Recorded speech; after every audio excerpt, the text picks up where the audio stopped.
শুভ দুপুর, শুভেচ্ছা, শুভ সময়। সুপ্রিয় দর্শক, আপনাদের সবাইকে সাদর আমন্ত্রণ জানাচ্ছি নতুন একটি দিনের নতুন একটি সরাসরি আয়োজন, আপনাদের প্রিয় আয়োজন চ্যানেল আয়ের পর্দায়, সরাসরি চ্যানেলের স্টুডিও থেকে, ফ্রেশ প্রিমিয়ামটি তারকা কথানের আজকের পর্ব থেকে। আশা করছি যে যেখানে বসে এই মুহূর্তে আমাকে দেখছেন তারা সকলেই ভালো আছেন, সুস্থ আছেন এবং সুন্দর আছেন। এবং আজকে looking forward to very good hang out, একটা চমৎকার আড্ডা হবে, কারণ আজকে সব আমরা তরুণরা রয়েছে এখানে, নির্মাতা আছেন এবং অভিনয় শিল্পীরা রয়েছেন। আমাদের ঠিক ডান দিকে রয়েছেন খুবই পরিচিত মুখ, আমাদের পরিবারের একজন জাহির আলভী, রয়েছেন ইফাতারা তিথি এবং সেই সঙ্গে রয়েছেন ফাইজুল কবির রথি। শেষে যার নামটি বলেছি তিনি হচ্ছেন নির্মাতা এবং বাকি দুজন হচ্ছেন অভিনয় শিল্পী। এবং আজকের আড্ডাটা মজা হবে এই কারণে, কারণ আমরা ইউটিউব ইউনিভার্স নিয়ে কথা বলবো কিছুটা, যেখানে একটি কন্টেন্ট গিয়েছে যেটি খুবই ভালোবাসা পেয়েছে, অর্থাৎ ভিউজ হয়েছে চমৎকার, অনেক বড় একটি ফিগার।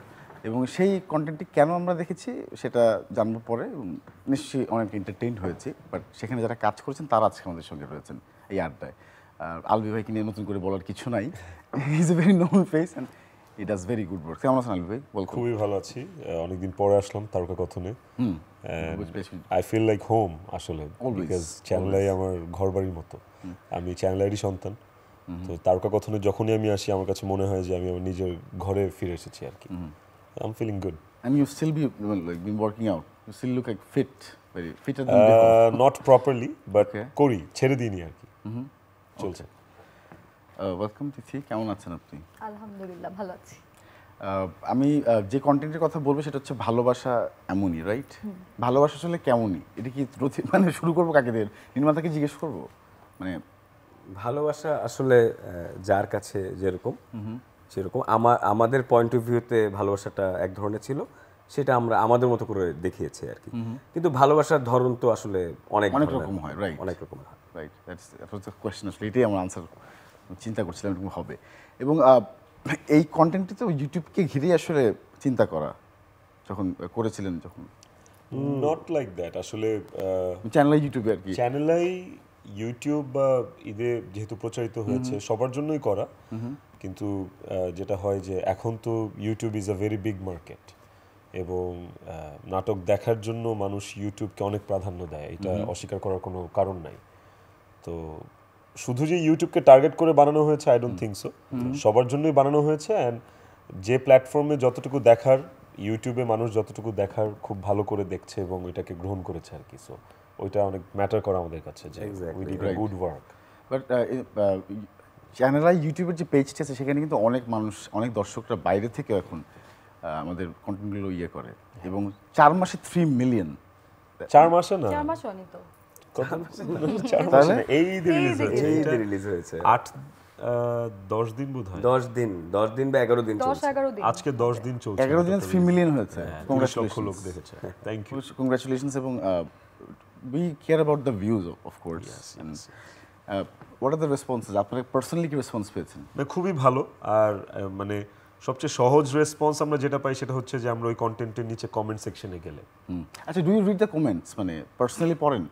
আর্টিস্টটা পড়েন কিনা, ডিরেক্টরের কথা বলছি না, আপনি পড়েন? অফকোর্স পড়ি। আমি কমেন্ট না পড়লে আমি বুঝবো কিভাবে যে মানুষ কি চাচ্ছে, মানুষ এই কাজটাকে নিয়ে কি বললো, এই ধরনের কাজ ভবিষ্যতে করা যাবে কি যাবে না, বা কোন কোন জায়গাগুলোতে আমাদেরকে আরো ডেভেলপ করতে হবে, এগুলো তো কমেন্ট আমাদেরকে একদম স্পষ্ট বলে দেয়। ইভেন আমরা যে কোনো কাজে ছোটোখাটো ভুল থাকতে পারে, সো আমাদের কাজেও অনেক ভুল থাকে ছোটোখাটো, আমরা যতটুকু পারি চেষ্টা করে ওগুলো কমেন্ট করে কাজটা করা। স্টিল যারা দর্শক ওরা ছোট থেকে ছোট ভুলগুলো কমেন্টে উল্লেখ করে দেয়। অ্যান্ড মানে আমার কাছে মনে হয় যে ইউটিউবের জন্য comment section is an institution, আসলে আমাদেরকে শেখায় ফর কারেকশন, এক্স্যাক্টলি। ওকে, তিথি পড়েন? পড়া হয় মানে ডু ইউ রিপ্লাই পার্সোনালি? না, রিপ্লাই করা হয় না, কিন্তু কমেন্টস পড়ি। তিথি অনেক বেশি পড়ে, ভালোই মনোযোগ দিয়ে পড়ে, বরঞ্চ ওই পড়ে আমাদেরকে, হ্যাঁ, মাঝে মধ্যে ওদেরকে বলি যে আমাদেরকে কমেন্ট জানায়, করছো, এই কারণ কমেন্ট আমাদের আসলে এই টিমটার অনেক একসাথে কাজ করা হয়, তো রেগুলার এই শেয়ারিংটা আমাদের মধ্যে আছে। ওকে, যে সবাই সবার কাজ নিয়ে, মানে আমার মেকিং এর কোনো জায়গায় যদি ওদের মনে হয় যে হচ্ছে না, ওরা আমাকে সরাসরি বলে দেয় যে এই জায়গাটা আমার মনে হয় ফিউচারে তোর একটু, মানে আমরা তো বন্ধু, তো ওই জায়গা থেকে আর কি বলে যে তোর একটু বোধহয় কেয়ার করা উচিত ফিউচারে। তা আমিও এক্স্যাক্টলি তাই করি, যে জাহির আলভী বা ইফাতারা তিথির যখন যেইভাবে মনে হয় যে এইটা বোধহয় তোর কারেকশন করা উচিত, আমাদের মধ্যে শেয়ারিংটা আছে, খুব ভালো শেয়ারিং আছে। ভেরি মানে কনভিনিয়েন্ট হয় তাহলে অনেক বেশি। আচ্ছা, জাহিদ আলভির সবচেয়ে ভালো গুণ কি একজন অ্যাক্টর বলেন তো, জিজ্ঞেস করি যদি, মানে অন দ্য সেটস? খুব কনশাস, সিমস টু বি অনেক বেশি। খুবই সচেতন। মানে একটা জিনিস হচ্ছে যে ওর মানে ওর একটা ব্যাপার আমি আপনাকে বলি যে ওর অডিয়েন্সের যে এইজ দিয়ে যদি আমরা মানে ভাগ করি, সেখানে আমি অবাক হয়ে যাই যে 60 থেকে 70 বছরের বা 55 থেকে 65 বছরের ওর অডিয়েন্স আছে। এবং আমরা যখন বাইরে আউটডোরে শ্যুট করি, একদিন এই 7 নম্বর সেক্টরের উত্তরায় জাস্ট জুমার নামাজ পড়ে মুসল্লিরা বের হচ্ছেন মুরব্বী আকারে, তারা এসে আলভিকে হাক করতেছে, আলভিকে জড়া দিতেছে, বাবা তোমার অভিনয় খুব ভালো লাগে।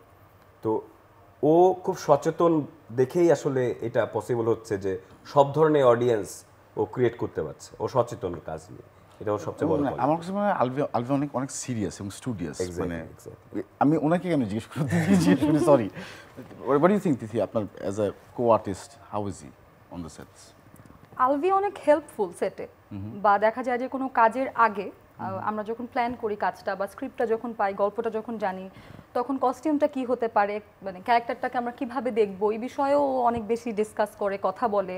আর সেটা তো অবশ্যই অনেক বেশি হেল্পফুল এন্ড অনেক অনেক live। সিরিয়াস। অনেক লাগে। আর কাজের সময় কাজেই থাকে, মানে Right. অন্য কোনো কিছু নিয়ে বদার থাকে না, কাজের সময় জাস্ট কাজটাই করে। Because it's my bread and butter actually. that's very modest, but yeah, এইটাই আমার করতে হবে। সো ইউ ডু দ্যাট, এই জন্য এটা আসলে শুনছি আমরা, এবং এটা মানে ফার্স্ট টাইম কোনো ছেলের এত প্রশংসা হচ্ছে এই কাউচে বসে, রাইট? আমরা একটা ক্লিপ দেখে আসি যেটি নিয়ে কথা বলছি এতক্ষণ, যে কাজ নিয়ে আমরা কথা বলছি, যেটি আপনারা ভালোবেসেছেন অনেক বেশি, ভালোবাসা এমনই। চলুন দেখি, ফিরছি। আপনি না গ্যারেজের মিস্ত্রি না হয়ে কোনো গুন্ডা পান্ডা হলে ভালো হতো, অথবা বড় কোনো গ্যাংস্টার, ডন, মাফিয়া। মানে আপনার চেহারাটার মধ্যেই না কিরকম যেন একটা গুন্ডা পান্ডা ভাব আছে, কোনো মায়া দয়া নাই, কোনো রসকস নাই, কিরকম একটা পাষাণ পাষাণ চেহারা। কথাবার্তা যদি একটু সরাসরি বলেন তাহলে আমার জন্য বেটার, টু দ্য পয়েন্ট। হ্যাঁ, আমার সময়ের আসলে দাম আছে। দেখেন, আমি ছোটবেলা থেকেই খুবই স্ট্রেট ফরওয়ার্ড, একদম টু দ্য পয়েন্ট কথা বলি, আর আজকেও আমি সেটাই করব। বলেন। আমার আপনাকে ভালো লেগে গেছে, আমি আপনাকে ভালোবেসে ফেলেছি প্রথম দেখাতেই। ইংলিশে যেটাকে বলে লাভ অ্যাট ফার্স্ট সাইট। দেখেন, Oh, that 4 magical words after so long. Love at first sight, আমি তো শোনা যায় না এখন। And it looks like very মানে witty, খুব মজার একটা কন্টেন্ট হয়েছে, এবং মানুষ কেন অ্যাকসেপ্ট করেছে এটা বোঝা যাচ্ছে এতটুকু দেখেই। কাজ করার ইটস আ সময় ভেরি কি মনে হচ্ছে? Colourful work. Yeah, এটা yeah. খুবই কালারফুল একটা কাজ ছিল। গল্প যে আহামরি খুব বেশি কিছু তা না, গল্পটা খুব সিম্পল। আমরা প্রেজেন্টেশনটা রেখেছি কিছুটা ফিল্মি, যে কারণে মানুষ দেখে মজা পেয়েছে। মনে হচ্ছে যে অনেক কমেন্ট আছে ওই কন্টেন্টটার নিচে যে একটা ফিল্ম দেখলাম। আলবি আমি বলতেই নিয়েছিলাম ক্যানভাসেস ফিল্মের মতো লাগছে, ডায়লগটা স্পেশালি, রাইট? এইটার পিছনে একটা কারণ আছে। প্লিজ বলেন। কারণ হচ্ছে যে আমি যখন প্রজেক্টটা হাতে পাই, তখন এটা হচ্ছে টেলিফিল্ম হিসাবে আমি হাতে পাই। ওকে। সো আমার কাছে মনে হচ্ছে যে নাটক বানাবো না, একটা ছোট ফিল্মই বানাই। কারণ যেহেতু এটা টেলিফিল্ম, আমরা টেলিফিল্মে মানে আমি অনেক আগে শুনেছি যে অনেক ধরনের অবজেকশন ছিল যে টেলিফিল্ম মানে বড় একটা নাটক। মেকাররা এই ধরনের একটা কমপ্লেন সবসময় থাকতো যে বড় একটা নাটকই তো বানাইছে, আর কি বানাইছে। বাট আমার কাছে মনে হচ্ছে যে না, টেলিফিল্ম শব্দটা যেহেতু, ফিল্ম শব্দটা যেহেতু আছে, কিছুটা ফিল্মের ব্যাপার তো থাকা উচিত। এরকমই আমার একটা কনসেপ্ট ছিল মনে হয়, আমি যে ভুল হতে পারে, আমি বলতে পারবো না, এবং সেভাবেই বানানো হয়েছে আসলে। এক্স্যাক্টলি, হ্যাঁ। সো মানে এটা তো লেন্থে তো অনেক বড় হয়েছে নিশ্চয়ই, টেলিফিল্ম যেহেতু বলছেন। সেক্ষেত্রে আর কি কি করেছেন যেটা আসলে ফিল্মের একটা ফিল দিয়েছে এটার মধ্যে, যে আপনার কাছে মনে হয়েছে অ্যাজ এ নির্মাতা মানে আলাদা কেন হয়েছে, আলাদা কেন হয়েছে আর কি? ডায়ালগস আছে, রাইট, ফার্স্ট ওয়ান রাইট। ডায়ালগসের আমি জোর দিয়েছি বেশি, যে ফিল্মিক ডায়ালগটা বা ফিল্মিক কিছু সিচুয়েশন এখানে ক্রিয়েট করা হয়েছে। মানে নায়িকার বাবার সাথে হিরোর যে একটা সাংঘর্ষিক ব্যাপার, এই ব্যাপারটাও ছিল। এগুলো এখন খুব কম হয়, কিন্তু এখন খুবই কম হচ্ছে।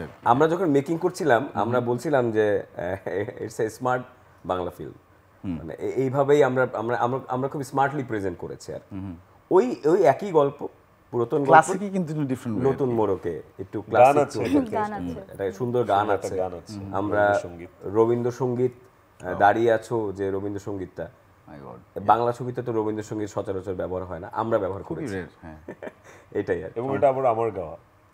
ওয়াও, জাহের আলভীর গাওয়া নিজের কথা। এই জন্য কি ভিউজটা তো বেশি হলো নাকি আবার? টোটাল ইটস আ প্যাকেজ, এই জন্য ভিউ বেশি হচ্ছে। আর গানটা আমার কাছে মনে হয়েছে যে এত সুন্দর একটা, যেহেতু টেলিফিল্ম, এক্স্যাক্টলি এত সুন্দর একটা প্রজেক্ট, একটা গান থাকলে এইটা এই নাটক বা টেলিফিল্মটার জন্য প্লাস হবে, তখন আমরা গানটাকে পাঞ্চ করি। এবং লাস্ট কয়েক বছরে কিন্তু আমাদের কন্টেন্টগুলোতে নাটকে, স্পেশালি নাটকে গানগুলো অনেক বেশি পেক্ট হয়েছে মানে দর্শকদের দ্বারা। এবং গানটার আইডিয়াটা কাটছিল নির্মাতারা ছিল নিশ্চয়ই, মানে নাকি? আমাদের এই গানের ব্যাপারটা অনেক আগে থেকে হয়ে আসছে। আচ্ছা। আমরা নাটকে আসলে গান ব্যবহার করছি এখন, এবং বিশেষ করে নজরুল গীতি এবং রবীন্দ্রসঙ্গীত এই দুইটা বেশি ব্যবহার করি আমরা। আচ্ছা, মানে নির্মাতারা বলছেন, আমরা বলতে না, আমি আলভি। আচ্ছা আচ্ছা, okay. আমরা টিম হিসাবে এটা আমরা অনেক দিন ধরে চর্চাটা করে আসছি। সো এইটা জাস্ট রিপিট হয়েছে, যে আগেও করেছি এখনো করলাম, এইটাই আর কিছু। এবং আলু ভাই গায়েও চমৎকার, এরকম শুনছি আমি আর কি। হ্যাঁ। তো মানে আচ্ছা ওকে, আমি গাইতে বলবো না, বাট নাটকে গান তবে দেখতে পারি। একটা ক্রেডিট আমি নিজেই আমাকে দেই, Okay. যে আমি স্টুডিও পর্যন্ত ওকে টেনে নিয়ে যাওয়ার ক্রেডিটটা আমার। মানে ও এত ভালো গান গায়, আমরা যখন ট্যুরে যেতাম, ট্যুরে ওর গান ছাড়া আমাদের ট্যুর জমে না। মানে এইরকম গায় বাবা, আমি তো জানতাম মানে না।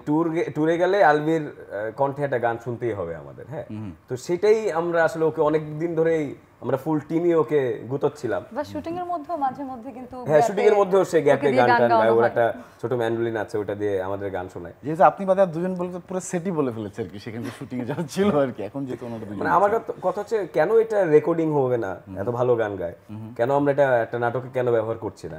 তো সেই জায়গা থেকে আসলে ওকে ভালো করেছেন। টেনিস স্টুডিওতে নিয়ে যাওয়া, রেকর্ডিং প্যানেলে নিয়ে যাওয়া। এবং আলু ভাই কি ধরনের গান শুনতে বেশি পছন্দ করেন? শুনতে যে কোনো ভালো গানই শুনতে ভালো লাগে, সেটা right, দেশি হোক বিদেশি হোক। তারপরে তো আপনি নাটকে তো রবীন্দ্রসঙ্গীতই ব্যবহার করেছেন। হ্যাঁ, বিকজ আমার তো মানে আমি তো গান শিখে আসা ছেলে। আমি ছায়ানটে গান শিখেছি, আমার ব্যাকগ্রাউন্ড ছিল নজরুল গীতি। তো আমার মধ্যে ওই গান ব্যাপারটা ছিল আগে থেকেই, আচ্ছা। কিন্তু গানটাকে প্রফেশনালি টেনে নিয়ে আসার ওই মেন্টালিটি কখনো আমার মধ্যে ছিল না। আমার কাছে মনে হয়েছে যে গান আমি আমার নিজের মনের খোরাক জোগাতে গাই, তৃপ্তির জন্য। হ্যাঁ, নিজের তৃপ্তির জন্য গাই। তো আমাকে অনেকেই অনেক সময় বলেছে যে গানটাকে সিরিয়াসলি নাও, গানটা ছেড়ো না, এগুলো সবাই বলে। আমার বাসায় আম্মা আমার গান পছন্দ করে, আমার ওয়াইফ আমার গান খুব পছন্দ করে। তো কিন্তু আমাকে স্টুডিও পর্যন্ত আসলে নিয়ে যাওয়ার কারিগর হচ্ছে রথি, উইচ ইজ ট্রু, যে এই গান আমরা নাটকে ইউজ করতে পারি, আমাদের নিজেদের নাটকে আমরা ইউজ করতে পারি। তারপর থেকে একটু একটু করে গাওয়া। ছায়ানটের ব্যাপারটা আমি জানতাম না, থ্যাংক ইউ ভাই, আপনি আজকে, আমি জানতাম না আর কি, বিং সো মানে close member of the family, but গানের ব্যাপারটা কিন্তু ভালো লাগবে অনেক। না, আমি তো ফেয়ার অ্যান্ড হ্যান্ডসাম 2013 ছিল চ্যানেল আইতে। আমি 2013-এরই সেরা কণ্ঠেও অডিশন দিয়েছিলাম, ওখানে টপ 50 পর্যন্ত ছিলাম। সেখান থেকে আই গট দেন আমি ফেয়ার অ্যান্ড হ্যান্ডসাম, যেটা হয়েছে যে আমি ইন্ডাস্ট্রিতে গায়ক হতে এসে নায়ক হয়ে গেছি আর কি। ওকে, এটা একটা অদ্ভুত মিস্টার বিগ পার্ট। বাট তারপরেও মানে আমরা দুজন কি পেয়েছি তাহলে, এবার গায়কও তো পেলাম অল্প করে। ওই গানের ব্যাপারটা আসলে থাকা উচিত। থ্যাংক ইউ রতি ভাই, you can bring it on. আচ্ছা, তিথির কাছে একটু আসছি। এই নাটকটার বা এই কাজটি কি স্পেশাল অনেক আপনার কাছে সবগুলো কাজের মধ্যে? অনেকগুলো কাজই আছে স্পেশাল, বাট এই কাজটা অনেক বেশি স্পেশাল, কারণ এটার আমরা প্রি প্রোডাকশন করেছি অনেক দিন ধরে, আমরা সময় পেয়েছি। সব কাজে আসলে এত সময় পাই না, মানে ম্যাক্সিমাম কাজে দেখা যায় যে খুব শর্ট টাইমের মধ্যে প্রিপারেশন নিতে হয়, বাট এই কাজটার জন্য রথি ভাইয়া, আলভি, ওরা প্রপার টাইম দিয়েছে প্রিপারেশন নেওয়ার জন্য। সো অবশ্যই স্পেশাল। আর নিজে যখন কাজটা দেখেছি তখন তো আসলে কি বলবো, মানে এটা যতটা স্পেশাল ছিল আরো বেশি স্পেশাল হয়ে গিয়েছে যখন নিজে ডায়লগগুলো অনেক দেখেছি। ভালো লেগেছে, অনেক স্ট্রং, অনেক শার্প হয়েছে, তাই না? সো এটা কতটুকু রিলেটিভ নিজের বাস্তব চরিত্রের সঙ্গে, নিজে যিনি বাস্তবে যিনি তিথি তার সঙ্গে কতটুকু চরিত্রের মিল আছে? মিল নাই, একদমই নাই, উল্টো একটু মিল আছে, একটা কিছু জায়গায় একটু মিল আছে, বাট এমনিতে মিল নাই। আচ্ছা, আমি আরেকটু দেখি, তারপর আবার একটু পিচ্ছি মিল আছে কিনা দেখি। চলুন ফেরো। ম্যানেজার, তুমি তো ভালো করে জানো যে আমার মেয়ের কষ্ট আমি একদম সহ্য করতে পারি না, তাই না? না স্যার, আপনি তো ছোট ম্যাডামের কোনো কষ্টই সহ্য করতে পারেন না। একটা জিনিস কি জানো ম্যানেজার, ফকিন্নির ছেলেদের না মাথায় তুলতে হয় না, তা না হলে শমশের হায়দারের মেয়েকে বিয়ে করার স্বপ্ন দেখাটা যে কতটা ভুল সেটা তারা বুঝতে পারত। আমি আসি। যাও, তবে একটা কথা মনে রেখো, এ যাওয়াই যেন শেষ যাওয়া হয়, কারণ আমি চাই না যে তোমার ছায়াও কোনোদিন আমার মেয়ের উপর এসে পড়ুক। কথাটা মনে রেখো।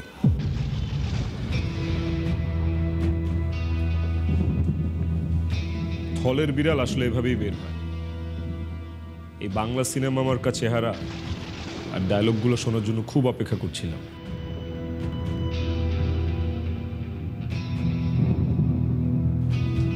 এখানে আমি নিজের ইচ্ছায় আসি, আপনার মেয়ে আমাকে জোর করে নিয়ে এসেছে। আমি তো আপনাকে আগেই চিনে ফেলেছিলাম, চিনতে পারিনি আপনার মেয়ে। আপনার মেয়ের কাছে তো আপনি অনেক বড় hero, Papai the Sailor man. Sad but true, আপনি একজন টোটাল 0%। এই ব্যর্থতাও আপনার। আপনি যাকে ফকিন্নির ছেলে বলছেন, আপনার মেয়ে তার জন্য পাগল। আপনার মেয়ে তাকে ভালোবাসে, অন্ধের মতো ভালোবাসে। আপনি শুধু জেসিকার বাবা দেখে আপনাকে সম্মান দিয়ে কথা বলছি, না হয় এতটা ভদ্রও আমি না। আপনি যদি কারণ ভালোবাসা এমনই, তাই না? বাট মানে ডায়লগের ক্ষেত্রে বলি, I was expecting X to happen, Z happens আর কি হঠাৎ করে। It's nice, very nice. সংলাপ তো নিশ্চিত রতিবে লিখেছেন। হ্যাঁ, মানে সুন্দর হয়েছে। আমরা টিম হয়েই লিখি আসলে। সব যে আমার লেখা তা না, কিছু কিছু ইনপুট আলভির থাকে, কিছু কিছু ইনপুট তিথির থাকে। আমরা ইনস্ট্যান্ট যখন একটা সিন করি তখন স্ক্রিপ্ট তো থাকেই হয়তো, কিন্তু আমরা আবার রিরাইট করি ইনস্ট্যান্ট বসে। যদি মনে হয় যে কোনো ডায়লগটা ডেলিভারি, যখন আমরা রিহার্সাল করি তখন আমাদের অনেক ইমপ্রুভ হয়। হ্যাঁ, অনেক ইমপ্রোভাইজ হয়। আমরা মোটামুটি টিম ওয়ার্ক করি আর কি, সবসময় টিম ওয়ার্ক করি। এডিটা কি, অ্যাসিস্ট্যান্ট ডিরেক্টরকে আসলে জিজ্ঞেস করি কে কে ছিল, ডিরেক্টরিয়াল টিমের কে কে ছিল? আর আপনি একাই ছিলেন না নাকি? না, আমার সাথে অ্যাসিস্ট্যান্ট আছে, দুজন আছে। ওকে, তারাও কাজ করেছেন। মানে it's a team work, you always say এর ব্যাপারে। শুধু এডি আর্টিস্ট না, Okay. লাইটের গ্যাফার, ক্যামেরা চিফ, সবাই এভরিওয়ান, প্রোডাকশন টিম, আমরা সবাই টিম হয়ে কাজ করি, সবাই। ওকে, আমরা ওভাবেই বুস্ট আপ করি সবাইকে যে এটা তোমার কাজ, এটা তোমার রুটি রুজি। অনেক এনার্জি, অনেক সেটআপ তাহলে মনে হচ্ছে। হ্যাঁ, মানে ইট উড বি গুড যদি আমরা বিহাইন্ড দ্য সিন শুট করে দেখাতে পারি আপনাদের। বিহাইন্ড দ্য সিন আরেকটা সিনেমা, আরেকটা সিনেমা হবে সেখানে একটু ঢুকিয়ে, হ্যাঁ ওই সিনেমাটা একটু দেখতে চাই, মানে ইমাজিন করতে চাই আর কি। আমরা যারা ইমাজিনেটিভ আছি, মানে সেটের মধ্যে সবচেয়ে বেশি মজাটা কি হয় আর কি, যখন এই টিমটা কাজ করে, স্পেশালি দিস আর্টিস্ট, কি হয়েছিল এনি অফ দেম, যেটা বলা যায় আর কি? মজা অনেক কিছু নিয়ে হয়। সবচেয়ে মজা হচ্ছে যে ওরা খুব মজা পায়, সেটা হচ্ছে আমার এডিরা একটু পরপর ভুল করে এবং আমি তাদেরকে প্রচণ্ড ঝাড়ি দেই সেটে, এবং সবার সামনেই ওদেরকে এটা ঝাড়িটা দেই। যে ব্যাপারটা হচ্ছে যে সবার সামনে, অনেকে বলে যে সবার সামনে দেওয়া উচিত না, আমি মনে করি সবার সামনেই দেওয়া উচিত। রাইট। কারণ হচ্ছে যে ভুলটা তো ওর জন্য, তো যে ভুলটাও করছে সবাই ক্ষতিগ্রস্ত। জি, তো ভুলটা সবার সামনেই আসলে এক্সপ্লোজ হওয়া দরকার যে ওর ভুলটা হয়েছে। এক্স্যাক্টলি, সুন্দর। এবং আচ্ছা, যেটা ইম্পর্টেন্ট কোয়েশ্চেন যেখানে আমি আসলে ল্যান্ড করতে চাই এখন, সেটা হচ্ছে যে আলভিকে আমরা অলমোস্ট সিনেমার মতো করেই আজকে দেখার চেষ্টা করলাম, আমি দেখেওছি। সিনেমাতে আলভিকে আমরা কবে পাচ্ছি? যেহেতু আলভি সামনে আছে, আর একটু সময় নিচ্ছি। ওকে, বাট অফকোর্স দেখবেন, এবং আমার যারা ভক্তরা আছে তারাও আমাকে প্রতিনিয়ত এই প্রশ্নটা করে। এই প্রশ্নের সম্মুখীন আমি প্রায়ই হই যে বড় পর্দায় কবে, সিনেমায় কবে, ভাই সিনেমায় আসেন, উড়ায় দিবেন, এই সেই অনেক কিছু বলেন। তো আমি নিজেও মানে মনে হয় যে আমার ধ্যান জ্ঞান সব কিছুই সিনেমা, কিন্তু আমার জন্য আই ফিল যে this is not the perfect time, আমাকে আরেকটু সময় নিতে হবে। অ্যান্ড আমি নিজেও সময় নিয়েই আসতে চাই, এমনভাবে আসতে চাই যেন আমাকে আবার পেছনে ফিরতে না হয়। Okay, exactly, that's why I am taking film is something like do or die, মানে উঠলাম। একদমই তাই, ইটস আ গ্যাম্বলিং আমার কাছে মনে হয় ডুইং ফিল্ম। আচ্ছা, যেহেতু ফিল্ম ইজ ইয়োর মানে আলটিমেট ডেস্টিনেশন বললেন, মানে কি ধরনের সিনেমা হলে প্রথম দিকে আমরা আপনাকে পেতে পারি? মানে just I am a very fond of commercial films, so if I start, আমার প্রথম ইচ্ছাই থাকবে যে আমি কমার্শিয়ালি আসবো। নাচ গান ফাইট থাকবে, নাচ গান ফাইট, ইমোশন থাকবে, রোম্যান্স থাকবে, ফুল প্যাকেজ, কমেডি থাকবে, কমার্শিয়াল প্যাকেজ। মানুষ যেন ওই 2-2.5-3 ঘন্টা সিনেমা হলে বসে মানে বাসায় কি ঝামেলা করে আসছে বা বউয়ের সাথে ঝগড়া করে আসছে, এই 2 ঘন্টা 3 ঘন্টা যেন এটা তাকে বদান না করে, 2-3 ঘন্টা যেন সিনেমার মধ্যেই বোধ হয়ে থাকে আর কি, আলভির মধ্যেই থাকে, ওই জন্য ওইরকম ফিল্মই করবো আর কি। That's why by the tickets, right? Exactly. আচ্ছা, তিথির কাছে তিথির আলটিমেট ডেস্টিনেশন কোইটাই, সিনেমা নাকি অভিনয়টা আসলে সবার আগে? অভিনয়টা করতে চাই, সেটা প্ল্যাটফর্ম যেটাই হোক। এনিথিং, মানে সিনেমাতে। আচ্ছা, অনেকে বলেন, অনেক আর্টিস্ট মানে সম্মানের কি বলছে, অনেকে বলেন যে আমি আসলে অভিনয় করার সময় ক্যামেরাটা ওপেন করলে অভিনয় করি, সিনেমা কি নাটক এটা আসলে মনে করি না। So are you on the same page? মানে আমি অভিনয়টা করে যেতে চাই, আমি এখনো ফিল্ম নিয়ে তো ভাবিনি, তো আপাতত ভাবছি না, ভবিষ্যতে ভাববো কিনা জানি না, কিন্তু অভিনয়টা করে যেতে চাই। ওকে, সিনেমা করলে সিনেমা করবো এরকম যদি মনে হয় ওই সময় যে হ্যাঁ করা যায়, আমি রেডি, তাহলে করবো। অলরাইট। এবং আলবি ভাই, গানের ব্যাপারে গান কি এখন পুরো ছেড়ে দিয়েছেন? না না না না, এই যে নাটকে গাচ্ছি, 2 দিন পর পর রথিকা গান গাওয়ায় তো রথিকা গান গাওয়াচ্ছে শুধু, এমনিতে গানের ব্যাপারে মানে সময় দেওয়া হয় না এখন? সময় বলতে নিজে নিজে গাই আর কি। আমার একটা ছোট উইকিলিলি আছে, and I call it my happiness. ওই উইকিলিলিটা আমার জন্য একটা হ্যাপিনেস, আর কিছু না। আচ্ছা, আমাদের কাছে নাই তো। আমার গাড়িতে আছে, গাড়িতে বাইরে আছে, তাই না? আচ্ছা, সেদিকে না যে একটু শুনবো আজকে, যে কোনো কিছু, anything you want to sing আমাদের জন্য। আচ্ছা, তাহলে এই নাটকেরই 2 লাইন শুনুন। হ্যাঁ হ্যাঁ, এই প্লিজ নাটকের যে গানটা প্লিজ। নির্মাতা বলেছেন ইয়েস, ওকে।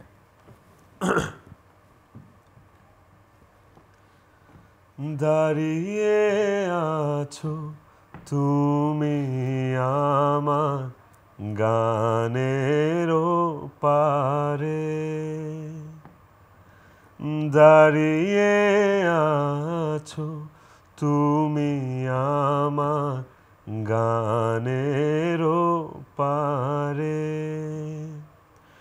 আমার সুরগুলি পায়ে চরণ, আমি পাইনে তোমারে, দাঁড়িয়ে আছো তুমি আমার গানের পারে। এই গানটা কিন্তু রবীন্দ্রসঙ্গীতের অনেক কঠিন একটা গান আমার মনে হয়, তাই না? হ্যাঁ, আমার খুব Nice. পছন্দের একটা গান। নাইস, ভালোই তো গান, রবি। চালিয়ে যাওয়া উচিত সেরকম। অলরাইট, থ্যাংক ইউ আমাদের জন্য গাওয়ার জন্য, এবং গানটা চালিয়ে যান। আসলে আমরা চাই সিনেমাতে গানও যদি গাইতে পারেন, অসুবিধা তো না। এক্স্যাক্টলি। এখন গাচ্ছি, আর আমার এই ধরনের গানই বেশি ভালো লাগে গেতে। তো নাটকে এখন থেকে রেগুলার গান থাকবে আপনার গাওয়া প্রজেক্টে। আমার নাটকে আমি চেষ্টা করি আমার গানই দেওয়ার। নাইস। এবং ইউটিউব কন্টেন্টগুলো মধ্যে স্পেশালি গানগুলো আপনার বেশি থাকবে সামনে, এরকম তো বলছেন? চ্যানেলেরও যেমন এই ভালোবাসা আমি তো চ্যানেল আইয়েরই ছিল, এইটা তো ফার্স্টে চ্যানেলই অন ইয়ার হয়েছে, তারপর এই চ্যানেলেরই ইউটিউব প্ল্যাটফর্মে গিয়েছে। সো এটা ম্যাটার করে না, ভালো প্রজেক্ট, একটা ভালো গান থাকলে ওইটা প্রজেক্টটার ইকে বাড়িয়ে দেয়, কি বলে এটাকে, গুণগত মানটাকে, হাইপটা বাড়িয়ে গান দেয়। তো আমরা বাঙালিরা অনেক পছন্দ করি। এনিওয়েজ, আমার কাছে আপনাদের জন্য উপহার রয়েছে পাঠক সমাবেশের পক্ষ থেকে বই, থ্যাংক ইউ। আপনার জন্য একটি Thank এবং you. নির্মাতার জন্য একটি। Thank you. Thank you very much আড্ডা যাওয়ার জন্য আমাদের সঙ্গে আজকে, এবং আশা করছি সামনে আরো নতুন নতুন কাজ পাবো। আর কোনো অ্যানাউন্সমেন্ট থাকলে বলতে পারেন, সামনে যদি কিছু থাকে একদম। অনেক ভালো ভালো কাজ আসছে আমাদের এই টিমের, তো সবাই চোখ রাখবেন, বেশি বেশি বাংলা নাটক দেখবেন, বেশি বেশি জাহির আলভির নাটক দেখবেন। অ্যান্ড সিনেমা তো করব ভবিষ্যতে, বাট এখন নাটকটা যে সময়টুকু নিয়ে করি, বা যে সময়টুকু নিয়ে আপনার নাটকটা দেখেন, ততটুকু আপনাদেরকে ধরে রাখার দায়িত্ব আমার। আর আমার যে কোনো ভুল ত্রুটি আপনারা আমাকে ধরিয়ে দিবেন থ্রু কমেন্টস অ্যান্ড অল, যা যা ওয়েজ আছে। অ্যান্ড বেশি বেশি নাটক দেখবেন। এই জন্যই সবাই আপনাকে জড়িয়ে ধরে ভালোবাসার কথা বলে, যে বললেন না নির্মাতা। আচ্ছা, তিথি কি বলবে? কাজ করছি আপনাদের জন্যই, কাজ করে যেতে চাই, পাশে থাকবেন, ভালোবাসবেন, আর বেশি বেশি বাংলা নাটক দেখবেন। ভাই, যদি শেষে একটা ফিনিশিং লাইন দিয়ে দেন। আমার নিজের কোনো অ্যানাউন্সমেন্ট নাই, আমি জাহির আলভি একটা অ্যানাউন্সমেন্ট দিতে চাই। প্লিজ। জাহির আলভি যে পরিচালনা করে এটা অনেকে জানে না। ও প্রায় 2-3টা নাটক অলরেডি ডিরেকশন দিয়ে ফেলছে। ওর সামনে ওর নিজের একটা মৌলিক নাটক আসছে, মানে নিজেরই রচনা, ওকে, ওই পরিচালনা করেছে, আজব দোকানদার। সিগাল এন্টারটেনমেন্টের ইউটিউব চ্যানেলে এটা আসবে, ভেরি রিসেন্ট। ওর ডিরেকশন। বাহ, কাজ হয়ে গেছে? হ্যাঁ, জাস্ট রিলিজ পাবে আর কি। ওকে, ভালো, শেষের দিকটা ভালো হলো। কিন্তু আমরা অ্যানাউন্সমেন্টটা নিয়ে আসলে বিদায় নিচ্ছি এবং thank you very much Albi ভাই, থ্যাংক ইউ তিথি, অতি ভাই, থ্যাংক ইউ। ভালো ভালো কাজ আমাদেরকে সামনে দিবেন সেই প্রত্যাশা আজকে বিদায় নিচ্ছি। প্রিয় দর্শক, সবাইকে ভালো থাকবেন, সবাইকে অনেক অনেক শুভেচ্ছা এবং ভালোবাসা।